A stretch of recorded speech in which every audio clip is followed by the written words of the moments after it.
Bakit mahalaga ang pagpahid ng banal na langis sa binyag? Mahalaga ang banal na langis dahil kinakatawan nito ang Espiritu Santo. Ang pagbaba niya sa binibinyagan kasama ng kanyang 7 kaloob. Nagdudulot ito ng proteksyon laban sa masasamang espiritu at panganib. Sa pamamagitan din ng banal na langis, nagiging kaisa ng bininyagan si Kristo sa kanyang pagiging pari, propeta at hari. Ang pari ay tagapamagitan ng Panginoon at mga tao. Bilang pari, tayo ay nag-aalay ng sakripisyo sa Panginoon sa ngalan ng sambayanan. Ang propeta ay tagapagsalita ng Diyos.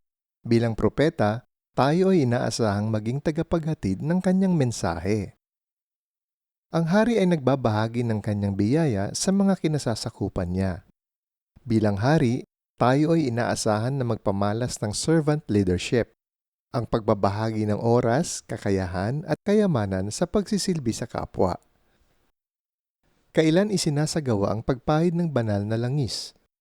Pagkatapos ilubog ang bininyagan sa tubig o binuhusan ng ulo nito, ipapahid ng pari ang banal na langis sa ulo ng bininyagan.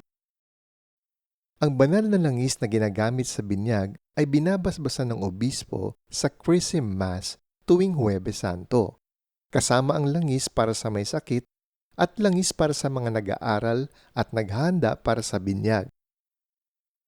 Pagninilay. Nauunawaan at naisasagawa ba natin ang ating tungkulin bilang pari, propeta at hari?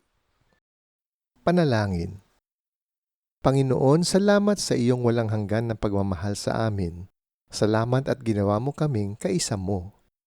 Naway palagi namin maisabuhay ang iyong pagiging pari, propeta at hari sa aming pang-araw-araw na buhay. Amen.